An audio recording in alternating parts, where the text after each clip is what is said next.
Welcome to Blues Hub postgame for yet another fantastic game for the Blues.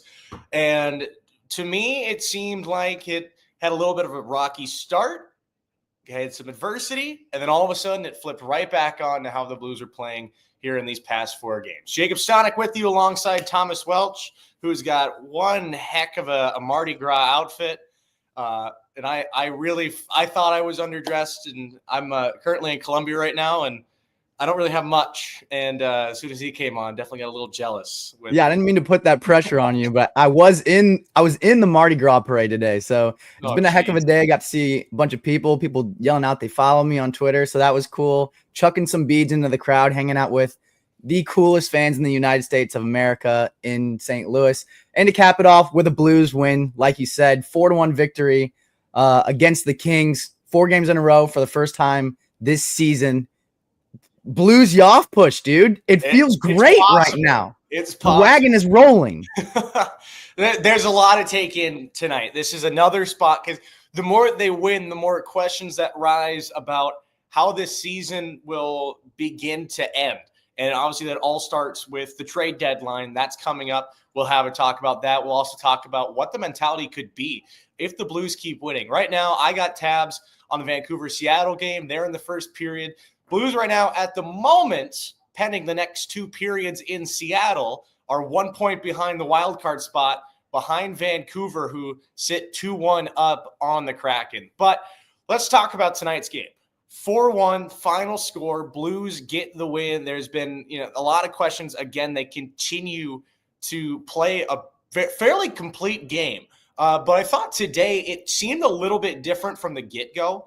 And that was just a different feeling I had from this team for the past few looks. It seemed like every game they've played so far in this 4-game stretch, starting back against Colorado, they've started off with kind of a different mentality, trying to wear down that team in the first period. And it seemed like tonight they kind of didn't really have too much of an option to kind of go that right ahead. They didn't have the offensive push like they did against Seattle, didn't really have the physical push like they did against Colorado, and didn't really have that lockdown style they did against the Capitals on Thursday night. So it definitely seemed like they just kind of were hit with some adversity to start today's game. And of course, followed it up with the power play goal at the beginning. And that certainly, it felt like at that point, maybe there was some signs of wear getting in this long stretch here this week where they've played a game every 2 days now, starting back on Sunday. Heck, you even throw in the game against Winnipeg. This has been 5 games in now 7 days for the Blues. So the ability for them to even be doing that good, that's another thing. They've been doing so well with the short label right here, 5 games in 7 days. And they go 4-0-1 in that stretch with 4 complete games. And looking at tonight, they face that adversity, but then they follow that up and get that tying goal, which was huge to say the least. And again, the defense stepping up. Colton Pareko on a beautiful team goal, something that we've seen the Blues step up more and more right here in these past 4 games. The team goals, the defense, that's something that Monty was talking about, something that all the players are talking about. The offensive push from the defense helping them out has just been incredible. Yeah, and like you said, you see the Fiala goal on the power play to start it off. He had 8 goals in his last 9 games. So it's a little bit dicey, right? But I think the theme for the Blues tonight was unwavering, right? And we talked about it a little bit last time at Hot Shots. It's like, this doesn't look like a team since that 4 Nations break. It's been a completely different team than what we saw before it, obviously. But this team right now, as soon as that first goal went in, like before the 4 Nations break and earlier this season, I would be like, well, here we go. We're picking a puck out of the back of our neck, out of the back of our net already. Like, you're going to see guys get heads down. Like, they're going to get distressed. They're not going to be happy. A lot of times we would get scored on, and then immediately in the next minute, 2 minutes, there's another one in the back of the net, 2 in the back of the net, and then the game's out of hand, 3-4-0 in the first period. And it's like, okay, you're climbing Mount Everest to try to get back into this game. But with the way that this team has been playing lately, I said, you know what? A power play goal. It's a 5-on-4. Like, power plays are expected to score on power plays. That's their whole job, right? I know Binner's going to give us a chance to win this game. I know this team's going to put boots on the ground, keep their heads high, because they've been playing fantastic. They're on a season high 3-game win streak. They're going to go out there and take it to them and play their game, physical style. Even though the LA Kings are a heavy team, the Blues are heavier. And even though the LA Kings are a good team, the Blues are better right now. So all of those things came to fruition, and I wouldn't even say miraculous, but the beautiful result that we saw tonight. I think the Blues were firing on all cylinders, and it just bodes for great momentum going into the game. Did you say we had a congested schedule, Jacob? Yeah, we play the Dallas Stars tomorrow night. So it's going to be a big one. So make that 6 games now in 8 days, just to add on to that list as well. But again, looking at some of the comments, another good game, full 60 again. And that's another thing too. To me, like as a massive Blues fan, this is something I've never really talked. I haven't said it yet because they've been doing so good. I haven't had to say it yet. But I'm a massive Blues fan. I have been. The only time I've ever happy cried in my life was 2019 on that beautiful June 12th night. Euphoric, some might say. Oh my gosh. The greatest night of my life was that night. And especially growing up in Minnesota as a Blues fan, it's impossible. It's an impossible thing to do, but I did it. And yeah, so and being a hockey guy, the way I looked at that first period, my first initial reaction was it's a rough start. Yeah. When you look at how a Kings fan would look at it or an unbiased hockey fan would look at it, you're saying maybe a little slow, but it was more or less, it was a good defensive kind of start to look at how the Kings started the game, where they actually had a good push to start off that game. I think they had the mentality of they just wanted to get going right away and try to just punch the Blues right in the teeth from the get-go. And just kind of wear that down, because that was something the Blues have been doing the past few, figuring out a way to wear down the other team right in that first 10 minutes. And it seemed like the Kings kind of flipped our game on us a little bit to start that off. But the way the Blues responded, especially towards that last half of the first period, was nothing short of incredible. Yeah, and I think for the Kings, you got to think like, maybe they kind of take the St. Louis Blues for granted, but also like in terms of wild card rankings, like they're only at 70 points, so they're not very far away from the St. Louis Blues, and I believe we play them 2 times next week as well. So all those are massive swings in terms of the standings and what you're looking like for a playoff push for the St. Louis Blues. But I mean, we kind of touched on it a little bit, but to talk about Colton Pareko again, holy cow, like just the way that this guy has played this season, it brings you back to 2019 when Doug Armstrong felt like he was comfortable enough to move on to Alex Pietrangelo and kind of hand over the keys of the defense to Colton Pareko, right? A lot of people said he wasn't ready. A lot of people said they don't see the same type of player that Alex Pietrangelo is. Like, can he manage the load? All of these question marks, right? I think over the course of that time, he's answered those questions. But this season specifically, man, the way that he is playing hockey right now, 15 goals on the season. I believe a graphic popped up on the TV today that said he's tied for the most even strength goals among defensemen in the entire NHL, and he's 4th just in goals total in defensemen. So I mean, this guy is just carrying the load like you read about, like you want him to, like Doug Armstrong wants him to, and he is putting the team on his back. Found out today he has a nickname. I think Steve Ott was saying they call him Beast, which is awesome.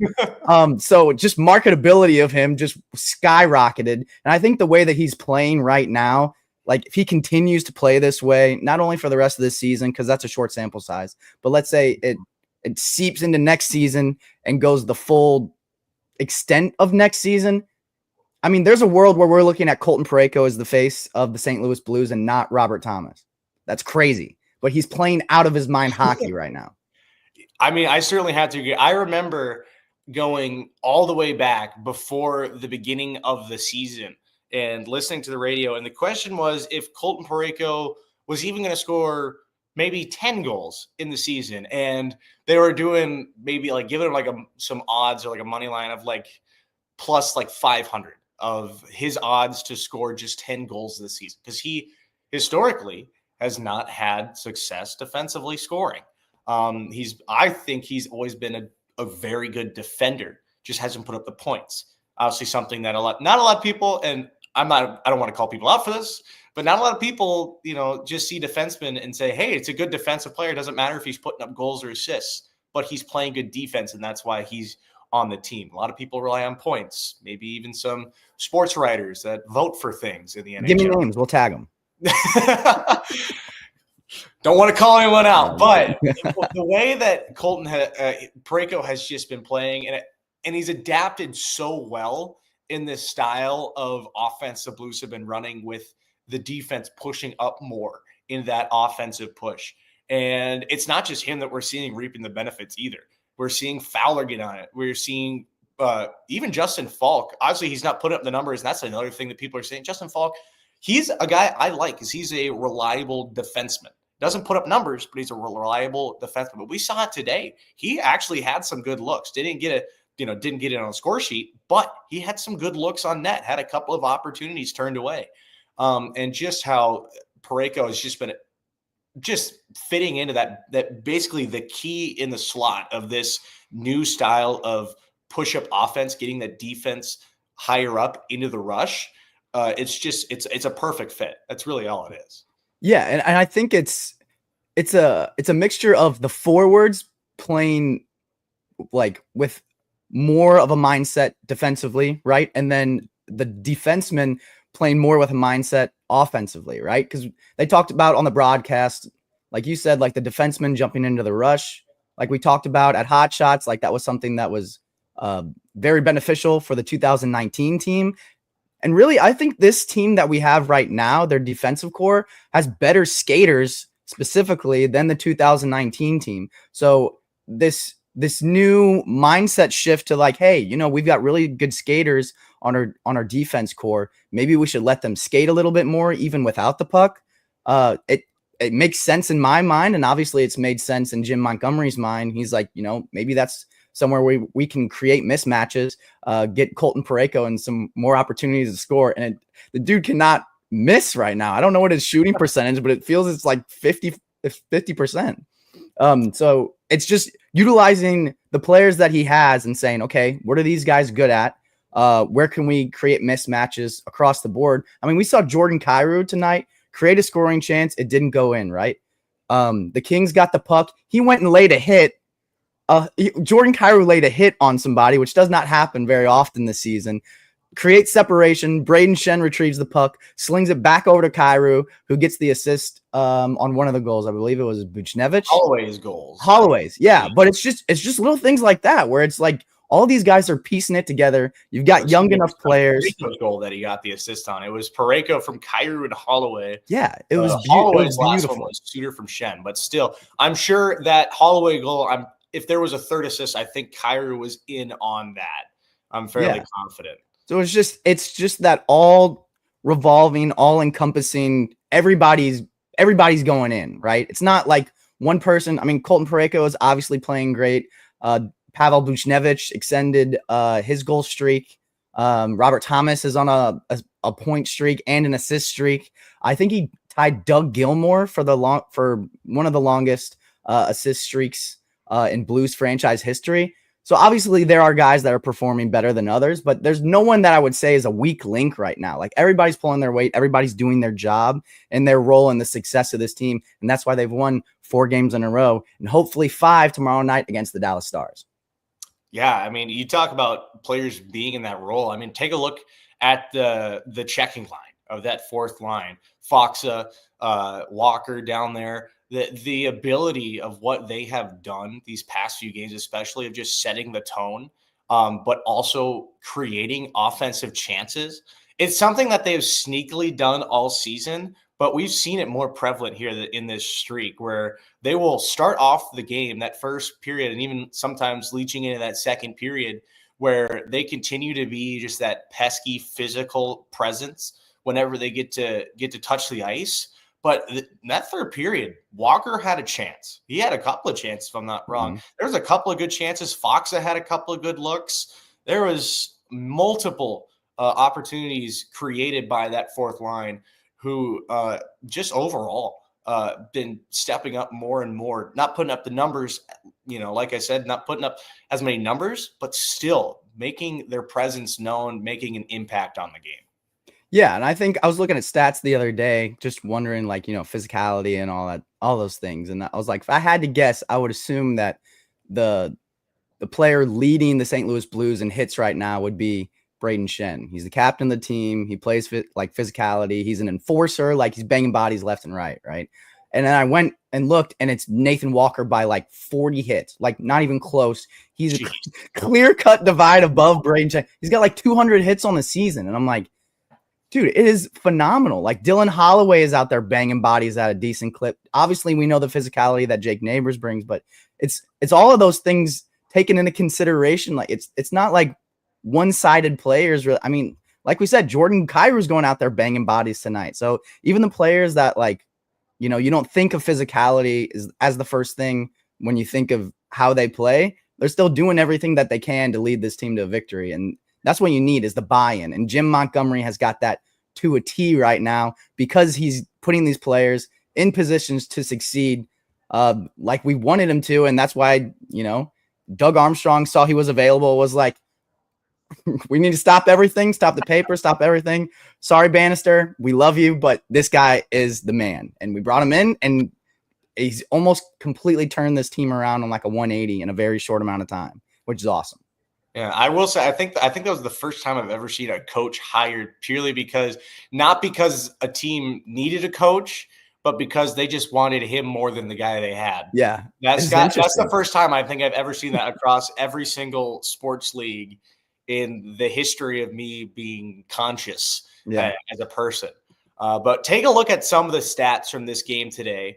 They outshoot the Kings 34-26. So a step up, obviously, in shots taken, shots on goal, but also shots allowed from Tuesday's game, which was 19-18 in favor of the Blues, which another thing I don't think I've ever seen back on Thursday. But 34-26, didn't have as much pressure in the faceoff dot, 50.9% to 49.1 in favor of the Kings. And obviously the Kings going 1-for-1 on the power play with that lone goal by Fiala.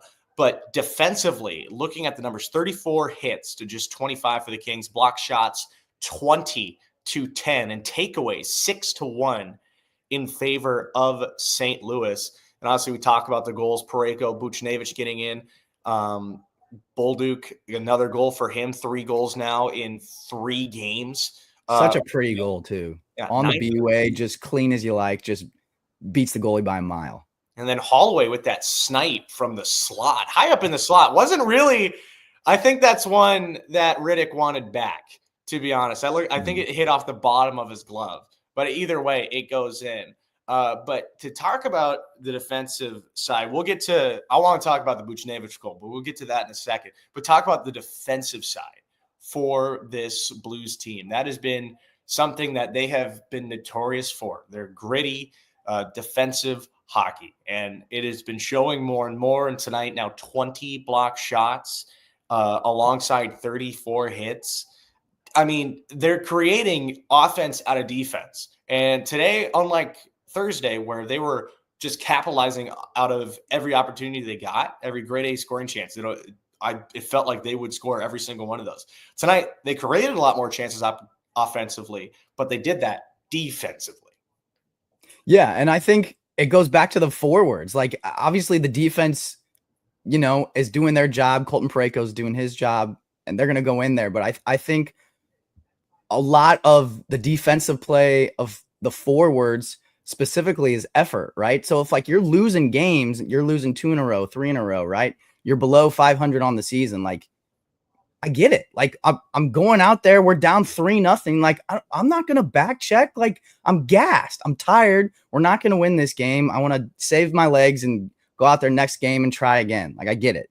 But this team that's playing right now is not doing that. They're like, we're down 1 goal. Obviously, this team is capable of scoring because we put up 7 against the Kraken and we just beat the Capitals, who are the best team in the East. So I'm not worried about us not scoring. What I am worried about is this team scoring again, because Benner gives us a chance to win every single game. It doesn't matter who we're playing. So I'm going to give him a chance in every single game and not hang him out to dry. And that's what they're doing. They're getting in on the back checks. They are forechecking. But I think that one specific stat that you read off is the entire difference in the game. I think you said the Blues had 20 blocked shots 20 block shots to just 20 block shots to 10. And that's an effort stat, dude. It's like, this guy is rearing up for a 95 mile per hour slapper. I can choose to close my eyes and try to get in front of it so that my goalie doesn't have to take it, or I can duck out of the way at the last second, screen my goalie, and make things harder on him. And all of the Blues that I'm watching right now are saying, I'm going to eat this thing because I want this team to go to the playoffs, and I don't want my goalie to see more shots than he needs to because he's the man. And I think that is what's leading them to success right now. But specifically this game was selling out blocking shots, because that gap, you doubled their clip of blocked shots, which is awesome. Yeah, Toropchenko, I believe in that a stretch in the third period, I believe he had, I want to say like 3 blocked shots in like 30 seconds, which was just unreal. But something I want to talk about was the Buchnevich goal in that first period, end of the first. And it seemed like throughout that first period, he looked like he was attacking the goal like he hasn't scored in 20 games. Like he went in, he scored that goal, and it just seemed like he had been rewarded for relentlessly going after the net and not being able to score. But yeah, that's just how it felt to me with how he was attacking the net tonight. So many opportunities in that first 20 minutes, just couldn't get it to go. A lot of great opportunities as well. And then finally buries that rebound and celebrates like he hasn't scored in quite a while. And to me, it just felt like for him a rewarding goal for his efforts, because he has not just been playing an offensive game, but defensively as well. But his offense so far, he's been one of the real driving forces for the Blues offense this past few. Yeah, and that jubilation we saw might have also been from him extending his scoring streak. That might have been nice too. He's like, I got another game. I don't have to worry about getting one the rest of this game. Like if they pulled their goalie, he's probably gripping his stick a little bit tighter if he didn't have a goal already, and was like, I gotta keep this thing going. But getting it out of the way in that early, I think, was awesome for him. But I think that goal specifically is awesome to watch too for Blues fans, because I feel like so many times, especially with a guy like Jordan Kyrou and a guy like Robert Thomas and all these skill based players on your team, even the ones that are hybrids that can play with skill and physicality, like a guy like Bolduc, like Holloway, like Jake Neighbors, obviously you want to go out there and put on a show and create the sexiest highlight reel goals of all time, right? But I think the ugliest goals are the ones that come from your work ethic and the ones that come from cycling pucks down low, creating chaos in front of the goalie, screening them. And that's exactly what happened on Buchnevich's goal. It was just the puck was bouncing around. Goalie doesn't know where it is. There's 75 bodies in front of the net. I don't know where the puck's at. It squirts out. It ends up on Buchnevich's stick, and he just throws it back into the twine. Those are the goals I think that's going to be the most successful for the St. Louis Blues, because it's indicative of the style that they play. Their whole concept right now is, if you don't see a play, just throw the puck behind the net, because 9 times out of 10, our guys are better at winning 50-50 battles than your guys are. And that's just the nature of the beast. No pun intended, Colton Pareko. But that's just how they're playing, and that's how they're catered to play. So 9 times out of 10, if we throw that puck behind the net, we're just going to get it back. And then we're just controlling the game in the offensive zone, lurking like a shark, like it's Jaws, circling until we find the right play and throw it in the net or throw it on net. Chaos ensues, then it's in the back of the net. It's beautiful. So let's talk about the inevitable. If the Blues continue to play the way they have, what is the thought about what happens at the deadline? Do they hold, continue for a playoff push if they're able to put themselves in a position, or do they go nuts and say, we're trying to make a last second push, let's add on? Or do they go, maybe it's, if they do end up slowing down, maybe they flip it. Maybe they say, let's start selling off pieces that are going to be gone soon. I mean, if right now what it seems like, this style of hockey is going to stay pretty much the same until the trade deadline, unless something massive happens. I don't really see it changing, whether they're winning or losing, but I don't think the style ends. So with that said, what do you think happens in these next few games leading up to that day? And what do you think will happen when the deadline comes? It feels like, especially as it is right now, one way or another, it doesn't feel like something substantial can happen, right? Like whether you're selling or whether you're buying, like if you go swing for the fences for some blockbuster thing, like it's just going to completely shift the locker room in one way or another. And I think if you shift it that dramatically, even if you're trying to shift it positively, I mean, I read in the news that the Washington Capitals plan on doing nothing at the deadline, not because they don't think that they can make their team better, but that if they bring in a new player that is more skilled or is better for their team, it messes with the chemistry. Mm-hmm. And we've seen time and time again, like at trade deadlines, that can just throw a team completely out of whack. So for this Blues team right now, that's finally finding its identity, finally finding ways that it can not only beat teams, but essentially beat any team. It's almost like a cheat code for them to just like overpower any team.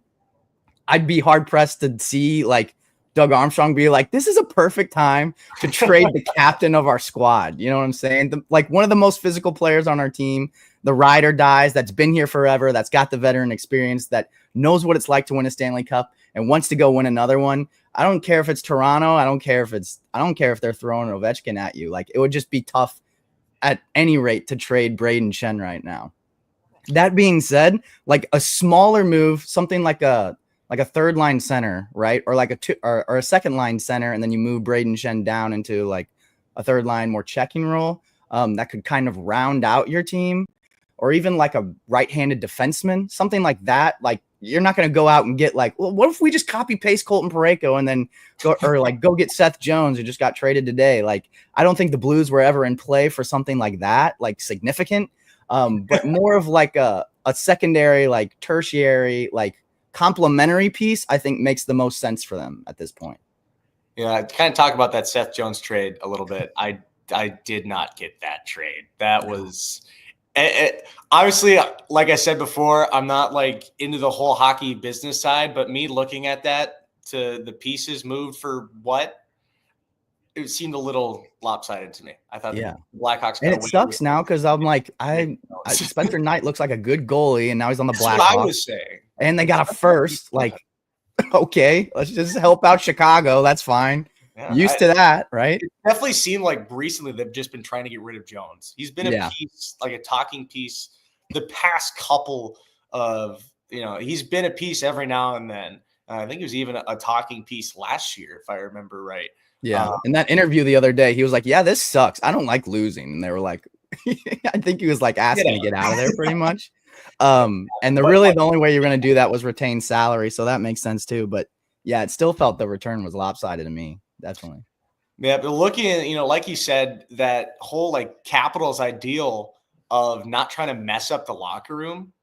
The moment you said that, I'm just thinking back to how the Blues have been playing recently. And I'm thinking from top to bottom, how haven't they been playing like a team?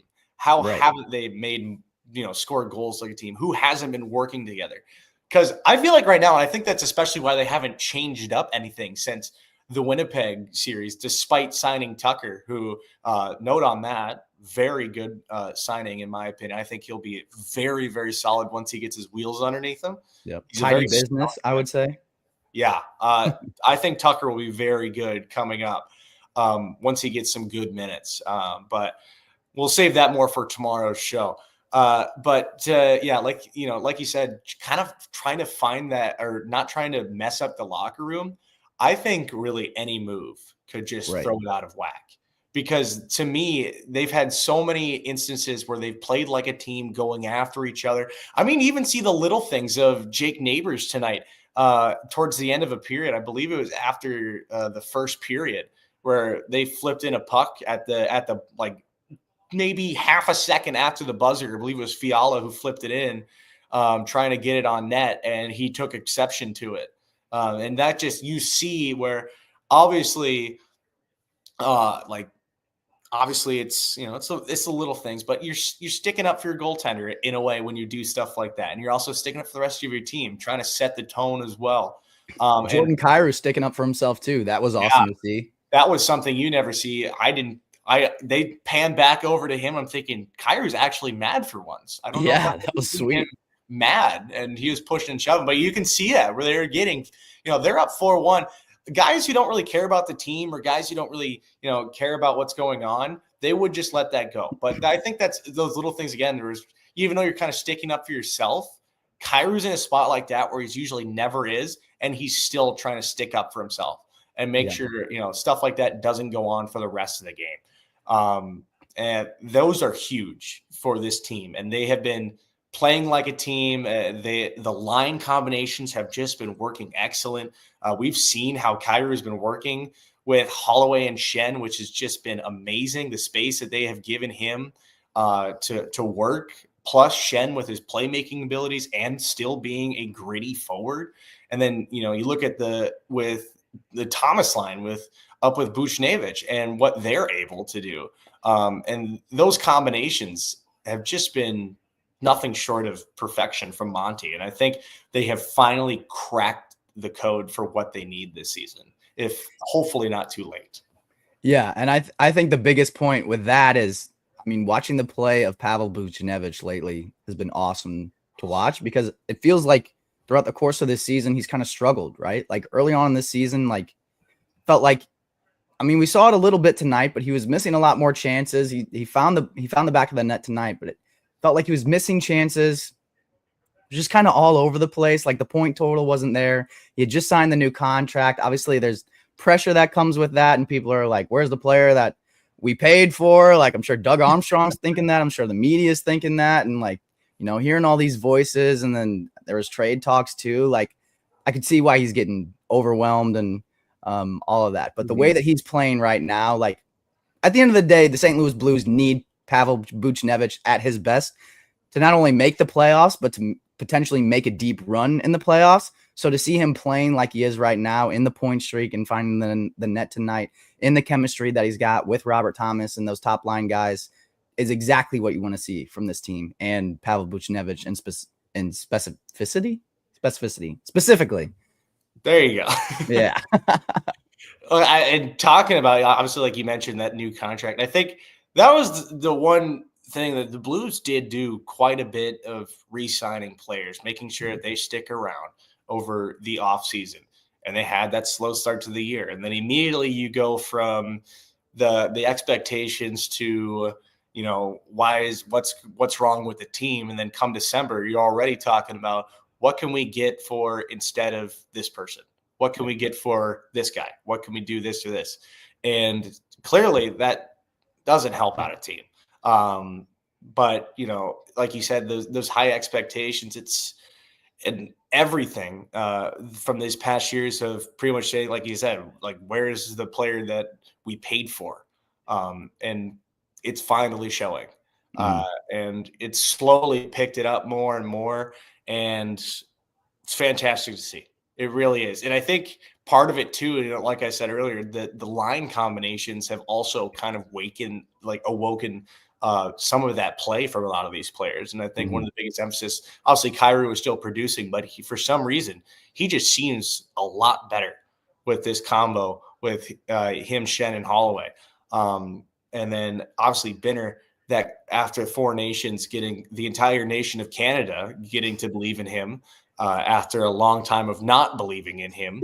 They flipped the 180 real fast, huh? Yeah, I think that's crazy. Huge for him. Huge for him. And then even look at what like Broberg and Holloway, the acquisitions, everyone had high hopes for. Like, oh my gosh, like they got the offer sheets for one of the very few times. I believe it was the first offer sheet since Aho, if I'm not wrong. Which really is, and that was, I can't even remember how many years ago that was. So it just tells you how rare those things are. Yeah. And they started off well, and then they had that kind of lull. And now they're producing again. Broberg with 2 goals Thursday night, Holloway with yet another goal tonight. And what they've been doing, especially recently, it's like, obviously you can say, where was this all season? And the sad truth is, it was there. It just didn't show. And I think now it's showing, and it's just because they've shown the light on each other. And to go back on the point of the team aspect is, I think that's another thing too, is that they have helped themselves out as a team. And I think they've finally pieced it together.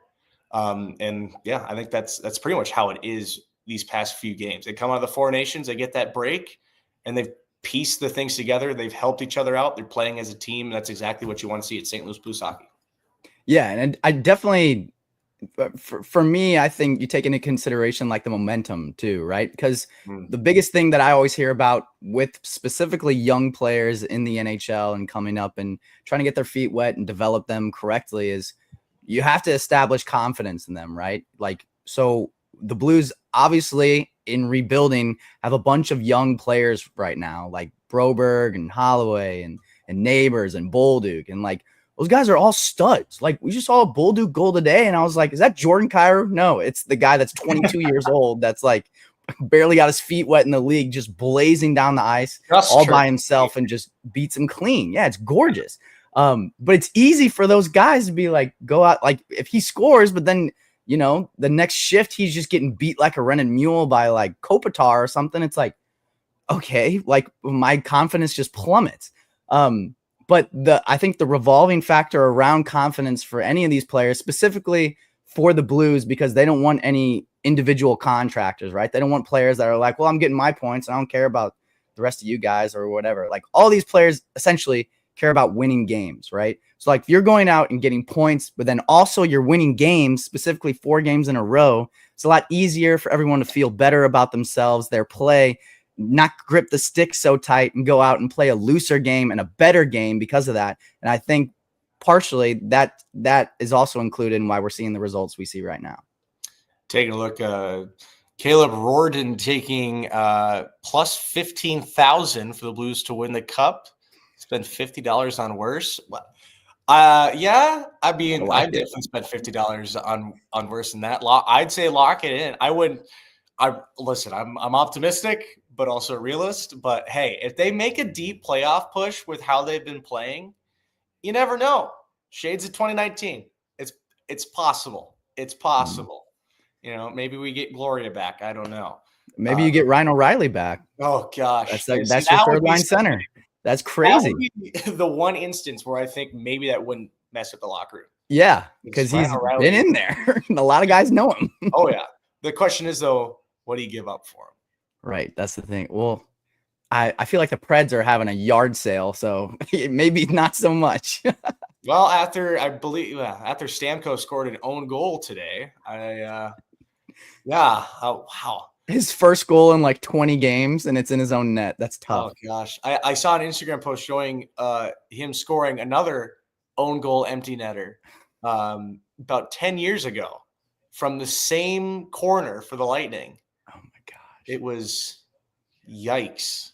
Yeah. So he has been one of the biggest, Steven Stamkos, one of the biggest, we paid you a lot of money, produce. And yeah. He's been goose eggs.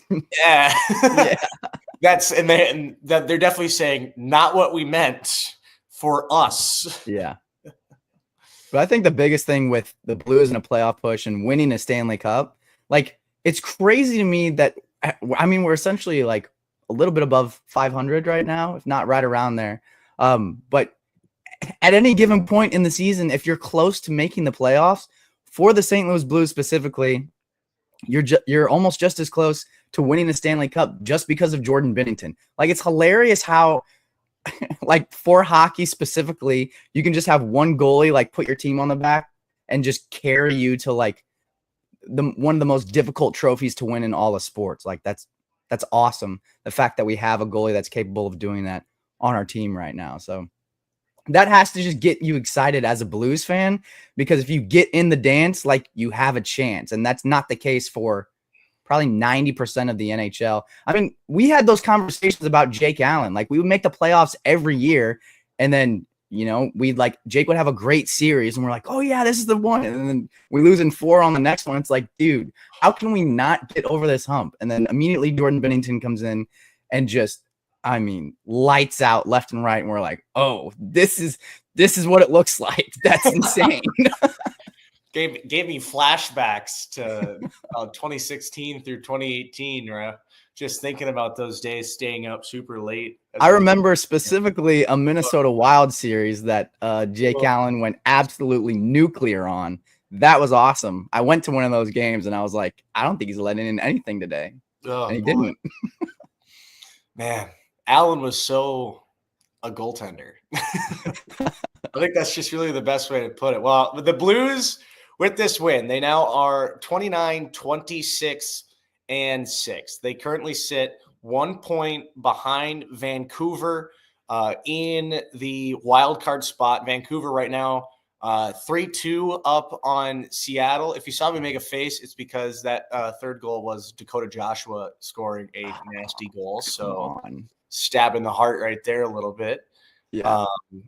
But they hopefully, if maybe they can, or Seattle can steal at least one of those points away from them or something. I'm not sure. They got a Vince Dunn goal in him. He's our savior. So go out there. Or Jaden Schwartz. Just any of the former Blues. They're just going back and forth, trying to make sure that we either get a playoff spot or get out of one.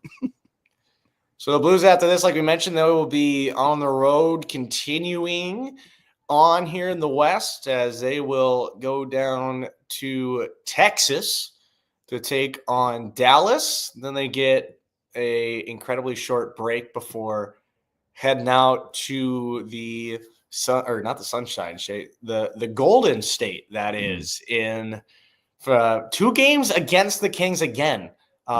2 games in 4 days with a game against Anaheim squashed in between that before a week off before taking on Sidney Crosby and the Penguins.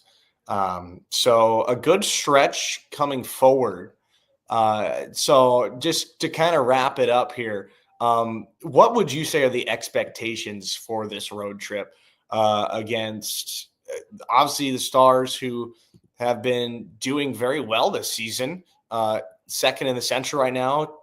Kind of hard to beat that Jets team, though, who are 10 points ahead here in the Central of Dallas. A little bit difficult to kind of get over that hump. I think we can see who the Central Division champs will be this year. One heck of a team they got up in Winnipeg. But and a great goalie, too. Jesus Christ. Gosh. But they got this long Western road trip and then a little bit off before heading out east for a game, then up to Minnesota. So you look at this, take this just these next 4 games up ahead. Here this upcoming week is starting with tomorrow's game. What do you think is a realistic expectation to take away from Central Division team that's been nothing short of good? They're great this year with the Stars, and then followed up 2 games against a team who you just played, along with an Anaheim team who can be just kind of sneaky in games sometimes and pull out some weird wins. Yeah, I think the expectation, number one, that you can lock in for sure that I know 100% is going to happen is that I'm going to be watching all these games at Hot Shots because that's just the place to be with an electric atmosphere surrounding me. Obviously, we had the live broadcast a little while ago, and that was awesome. I just want to recreate that and be around the greatest people and the greatest fans in the United States of America. They live in St. Louis, and they live and die by the St. Louis Blues, so I'm going to watch all my games there. But past that, I got it, dude. This Dallas Stars game is insane because we know Joel Hofer's probably lined up to start, right? Which last time I got burned by because I was like, why are we starting our backup against one of the best teams in the league? But we're one of the best teams in the league right now because we're scalding hot and on a 4-game winning streak. So I think we can go up against anybody, including the Dallas Stars, who are a monster this season, and they're a great team. But we've got the history against them because that Game 7 in Stanley Cup playoffs was insane. So we're going to tap into that a little bit and be like, that's what we need right now to take this team to the next level. If we get over this hump with the Dallas Stars, that's a 5-game win streak. And then you play the Kings, which could be a 6, the Ducks, which could be a 7, the Kings again, which could be an 8, and then the Penguins, who are a mess right now. You're looking at potentially a 9-game win streak that is plausible to happen, right? But it starts and ends with this game against the Dallas Stars. So you got to tune in tomorrow night because this is a huge game in accordance with how this win streak goes. So I'm excited to watch it. And I think it's a good testament, like another good litmus test to see where this team is at right now. Because if you're going to enforce your will on any team in the NHL, one of the hardest teams it's going to be most difficult to do that against is the Dallas Stars. So if they can do it against them, that's just another pin in their laurels to show you that they can do it against anybody. Well, one final score update from out west. Seattle just tying it up. A beautiful tip goal to make it 3-3 about halfway through the second. So if you don't plan on going to bed anytime soon, definitely a game to keep your eye on, which would certainly, if Seattle can pull it off, that would keep it 1 point behind for the Blues going into tomorrow's game against the Stars. So that will do it. Blues win their 4th in a row. 4-1 once again over at Enterprise. So, Thomas, thank you for joining us here. For him, I'm Jacob Stanoch. This has been Blues Hub Postgame right here on Sports Hub STL.